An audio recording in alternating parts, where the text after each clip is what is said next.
अस्सलाम वालेकुम। Next topic हमारा चैप्टर नंबर 20 एफएससी पार्ट 2 से, वो है डीएनए रेप्लिकेशन। जब ये बात सामने आ गई कि डीएनए ही हेरिडिटरी मटेरियल है, तो नेक्स्ट क्वेश्चन ये था कि डीएनए अपनी कॉपीज कैसे बनाता है सेल में। यानी कि हम एक जाइगोट की कॉपी हैं, तो इतने ज़्यादा सेल हैं, हर एक में डीएनए कॉपी कैसे होके आ रहा है। सो उस प्रोसेस को जिसमें डीएनए अपनी कॉपीज बनाता है उसको रेप्लिकेशन कहते हैं।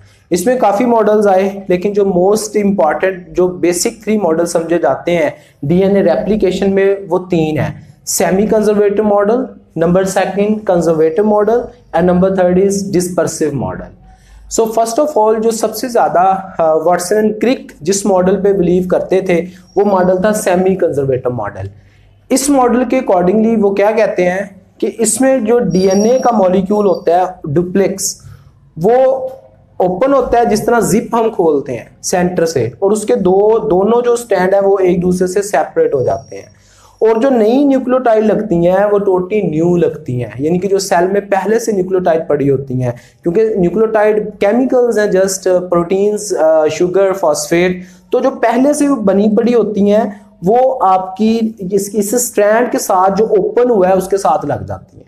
सो उनका बेसिक जो पॉइंट्स हैं जो आपने डिफाइन करते हुए लिखने हैं कि इस मॉडल के अकॉर्डिंगली डीएनए का मॉलिक्यूल अनजिप होता है, और अनजिपिंग के बाद नई न्यूक्लियोटाइड जो कंप्लीमेंट्री होती हैं, यानी कि एडेनिन के साथ थाइमीन, ग्वानिन के साथ साइटोसिन आके अटैच हो जाता है।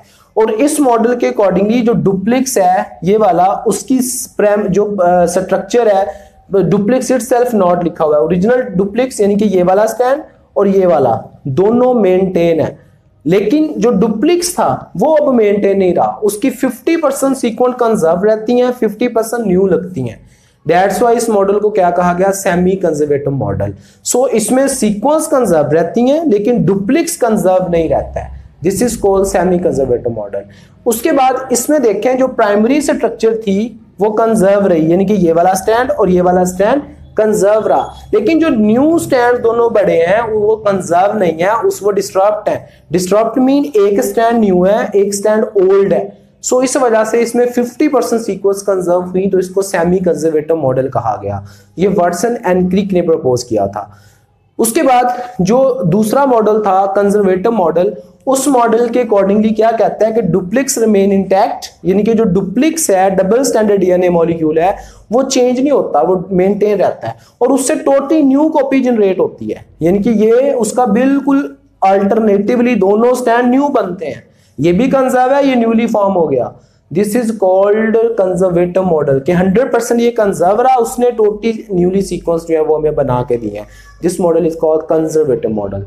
तीसरा मॉडल ये था जिसमें वो ये कहते हैं कि जो ओरिजिनल स्टैंड की जो न्यूक्लियोटाइड्स होती हैं वो टूट जाती हैं, यानी कि डिस्पर्स हो जाता है डीएनए की न्यूक्लियोटाइड, वो नेटवर्क जितना भी जुड़ी हुई थी न्यूक्लियोटाइड वो डिस्पर्स हो जाती हैं, खुल जाती हैं, टूट जाता है उनका फॉस्फोडीएस्टर और हाइड्रोजन बॉन्ड, और वो उसके बाद जो नया डुप्लेक्स बनता है उसमें कुछ नई लगती रहती हैं, कुछ पुरानी लगती जाती हैं। दोनों का एक मिक्सचर से जो है वो नया डबल स्टैंडर्ड डीएनए मॉलिक्यूल बनता है। इस मॉडल को जिसमें उसमें कुछ नई कुछ पुरानी अल्टरनेटिवली कोई पता नहीं किसने किसके साथ लगना है, उसको हम डिस्पर्सिव मॉडल ऑफ रेप्लिकेशन कहते हैं। जिस तरह एक मकान गिरा लें और कुछ नई ईंटें फेंक दे, कुछ पुरानी फेंक दे, और नई भी लगाते जाए पुरानी भी लगाती जाए, तो दोनों के मिक्सचर से जो बनता है वो नया कमरा या मकान बन गया, तो वो डिस्पर्सन के प्रोसेस में आता है। इस तरह कहते हैं डीएनए भी बिल्ड होता होगा। सो अब इन तीनों मॉडल में से करेक्ट कौन सा है उसको आगे जाके साबित किया था मिजर्स एंड एनस्टॉल ने। वो हम वेरी नेक्स्ट लेक्चर में देखेंगे कि डीएनए में से जो रेप्लिकेशन का प्रोसेस है उसमें कौन सा मॉडल सही है। अल्लाह हाफिज।